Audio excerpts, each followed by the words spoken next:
I just wanted easy money. No blood, no casualties, maximum risk, minimum morality. An old acquaintance from the forum sent me the coordinates by email. An unguarded laboratory outside the city, behind an old industrial zone.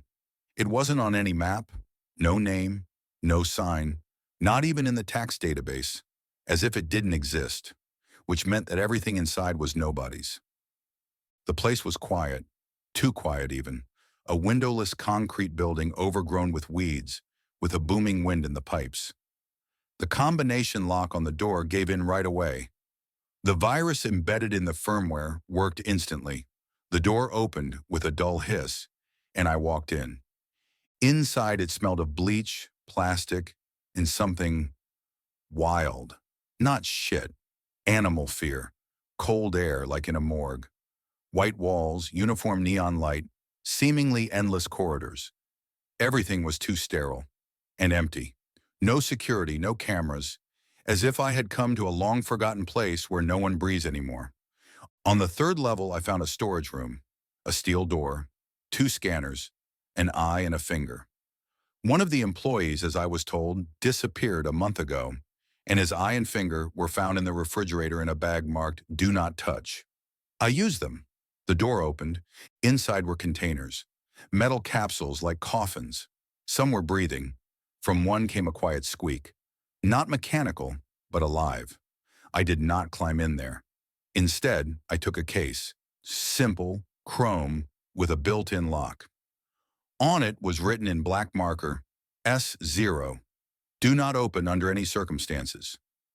Of course, I opened it. Inside were ampules, glass with a cloudy, almost smoky liquid. Some were shaking as if something was moving inside. I touched one. It was warm. The second was cold as ice. The third cracked in my hand. The smell was disgusting.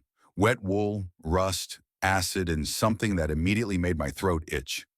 I coughed, inhaled, cursed, and fell through. Consciousness switched off. Faces flashed before my eyes, not faces. Muzzles.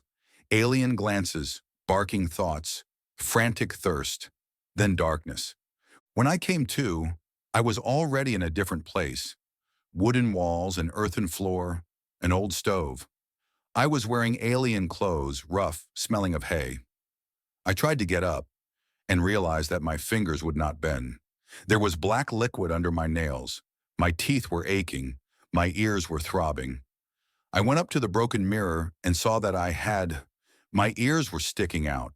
My hair was stuck together in clumps. My skin was rough, gray-brown in places. My pupils were narrow like an animal's. I growled. It didn't sound like a human voice. I didn't understand how much time had passed. Maybe a day, maybe a week. I went outside and the forest was different. The animals looked at me, didn't run away. One fox stood on its hind legs and looked me in the eyes for about 30 seconds. Then it snorted and disappeared into the shadows. Then I met others. They too had once been people. Some with a tail and long arms. Some with a muzzle instead of a face. Some could no longer speak. They lived in the shadows, whispered, hid from the sun and waited. What? No one said. They only repeated, "You are now one of us." An infection is not a disease. It is a transition. We are the new link. I tried to get back to the city, to the bus stop. But when I got there, the driver just drove away, looking at me with horror. In the rearview mirror, I didn't see myself. A cleft palate, yellow eyes. I'm infected, and now I'm part of something bigger. Something whispers to me at night, through the wind, through the trees, through the blood. Now tell me, have you ever felt like a dog on the street is looking at you for too long? Too human? Maybe it's not just a dog. Maybe it's me. I opened that damn jar and instantly regretted it. The ampule cracked like an eggshell, and gas burst out from inside. Not smoke, not steam, more like a fog with intelligence. It didn't rise up, didn't dissipate. It crawled, as if it knew where to go. I instinctively retreated, but it was too late. The first thing I felt was as if someone had opened a tap inside my head. It became noisy, not around, but inside. Rustles, howling, grinding, thoughts that were not mine, and the smell. Still the same. Wet wool, honey, acid. The gas was no longer just gas. It slid under the doors, into the ventilation, under the floor, into the cables. The lab came to life, but not the way it should. Not with machines, but with something else. The siren didn't go off. No alarm, no lock, no automatic cleaning. Only the lights started to blink. And somewhere in the distance, a scream. One, then a second, then silence.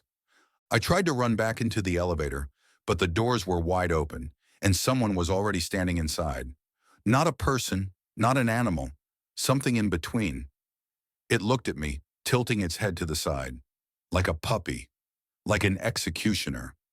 I retreated. I ran up the stairs. A door opened on the floor above, and a woman in a lab coat tumbled out. She clung to the railing, screaming, "He let it go! He's an idiot! He let it go!" Her skin was already changing. Her ears were stretching. Her eyes were glassy. She looked at me, grabbed my hand, and whispered through her convulsions, "It's learning. With every new victim, it's not a gas anymore.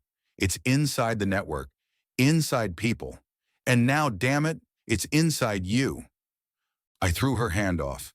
I ran up, breaking my nails on the railing. There was a roar in the corridors, a squeak, the cracking of bones. People in lab coats were running, falling, screaming. Some were already on four legs. Others were still trying to pray. One was just sitting by the wall, stroking his new paw like a child. I ran to the exit. The code no longer worked. The door was shaking, as if something on the other side was trying to get in or out. A familiar voice came from the vent above my head, smooth, machine-like, like a navigator. "Attention, biohazard active. Fusion protocol initiated. You are not a target. You are a host. Welcome to evolution." I don't remember how I got out. I woke up in the forest. There were bite marks on me, the taste of blood in my mouth, a fragment of that very ampoule in my fist. And now I understand. I didn't run away. I was released. I was almost at the exit when I heard a bolt click somewhere. The sound was sharp, dry, alien to this place. I turned the corner and saw him, a scientist, in a full protective suit, but with an open face, bald, wearing glasses, about 40 years old. He stood in the middle of the corridor, where red lights were blinking, and held a pistol to his temple. His hands were shaking, but his eyes were calm. Not even scared. Tired. He looked at me. Our eyes met. He immediately understood. I was downstairs. "You opened it," he said, without reproach, without malice, just a statement of fact. I wanted to justify myself, to say that I didn't know. What he thought, there was money, samples, anything, but not this. But he had already turned away. He looked at the end of the corridor, from where fog was slowly beginning to ooze. Gray, alive. "I was on the team that created this strain," he said. "We thought we were in control. We forgot that man was just an intermediate link. And now it's free." He took off his glasses, carefully put them in his robe pocket, took a deep breath, and fired. His head fell back. His body fell to the floor. The gun slipped from his hand. No scream, no panic, just a short, terribly conscious end. He knew what would happen next. He didn't want to become a part of it. I stood and looked at him. Everything inside screamed to run, but my legs wouldn't obey. There were already outlines in the smoke, something crawling along the ceiling, something moving behind the glass. I ran, jumping over his body, clenching my teeth so as not to scream. He escaped, in his own way. And I didn't. I became a carrier. And now, if you see smoke that looks like fog, don't go there. Don't breathe. Don't look into it. And if it's already inside, you'll know. When you wake up at night and feel movement under your skin. When I got out of the lab and wandered into the nearby forest, the fog was still haunting me. But inside the building, someone else began to notice that something was wrong. One of the employees, a young security guy who stayed late to check the cameras, suddenly smelled a strange smell. At first, barely noticeable, a mixture of chemicals and rotting wool. He pinched his nose, looked around, but saw nothing suspicious. Smoke, thick, cold, slowly rose from the ventilation shafts. The guy contacted his superiors, but they didn't answer. Then he called the police, and then the disinfectors, a special biosafety team.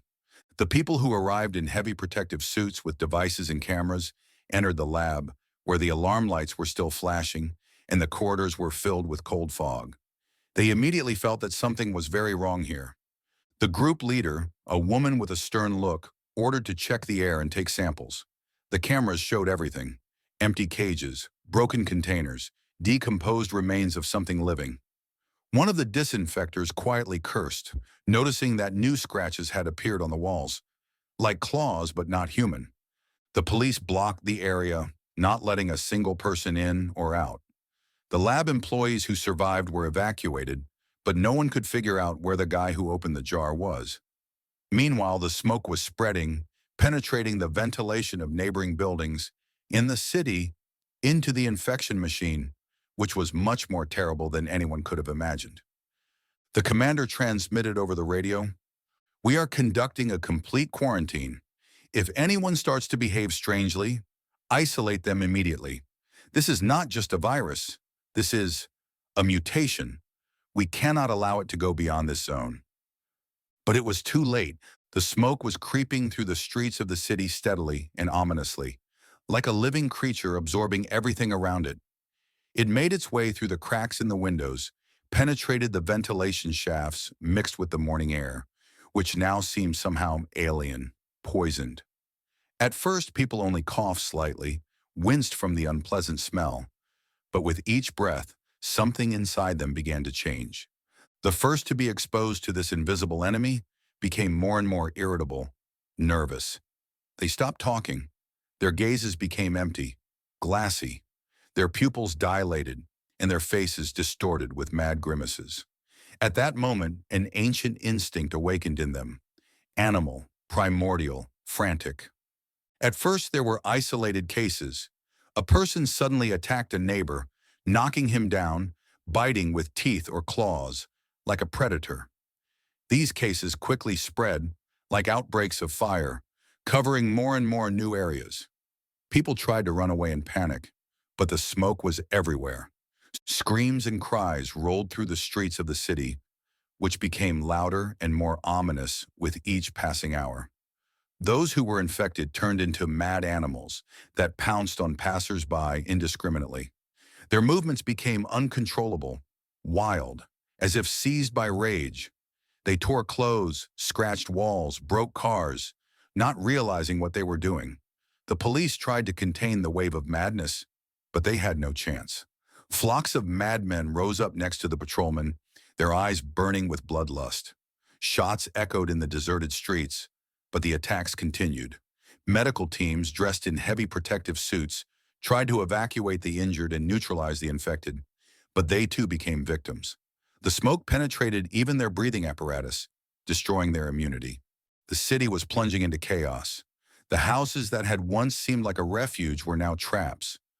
Groans and screams could be heard from the windows, and people who had already lost their humanity stood behind the doors. Residents locked themselves in their apartments, afraid to go outside, but not everyone was saved. New infected appeared on the stairwells and in the basements, with glassy eyes, wild growls, and claws instead of hands. The fog thickened and filled the parks, empty courtyards, and abandoned buildings. More and more new creatures emerged from its depths: zombies, animal-like hybrids that had lost their minds and were subordinated only to the thirst for destruction. The metro, once overcrowded with people, had now turned into a labyrinth of fear, where every step could be the last. And I, the very person who opened this damn jar, became the carrier of the virus, the causative agent of this entire tragedy. I am the initial link, the reason why my hometown has become a battlefield between reason and madness. I walk through the streets covered in ash and blood, trying not to breathe this air, not to look into the eyes of those who have already lost themselves. I hear the fog whispering inside me, the beast in my soul waking up and bursting out. I am no longer a man. I am already part of this catastrophe. The city is my menagerie, and we, these mad creatures, will never return. The smoke slowly descended on the city, turning it into a dead zone where only a few survived. Frightened, exhausted, desperate people. The police and the military finally managed to gain control of the situation, organizing an evacuation operation for the survivors. Under fire from the insane infected, among the destroyed streets and smoking ruins, columns of buses and armored vehicles collected those who still retained their sanity. People with empty, but at the same time hopeful eyes got into the cars, saying goodbye to the houses that forever became their graves. Those who remained could not save themselves. Some were infected, some died in the chaos. Their fates remained in the dust of the destroyed city. And he, the very man who first opened the forbidden can of smoke, was arrested. The police, despite the horrific scale of the catastrophe, could not forget. It was his actions that launched a chain of events that destroyed everything. In prison, surrounded by guards and crowds of accusations, he sat in solitary confinement. His face was pale, his eyes were dull, but darkness burned inside. He could not be trusted. He had become a carrier of evil, and now the whole world knew. Thousands suffered from his one thoughtless step. The police and authorities promised that this nightmare would not be repeated. The survivors were sent to the other side of the world, where a new life would begin. Clean, safe. But in the silence of the prison, far from the eyes of the whole world, the smoke still lived in his chest. And he knew this was far from the end.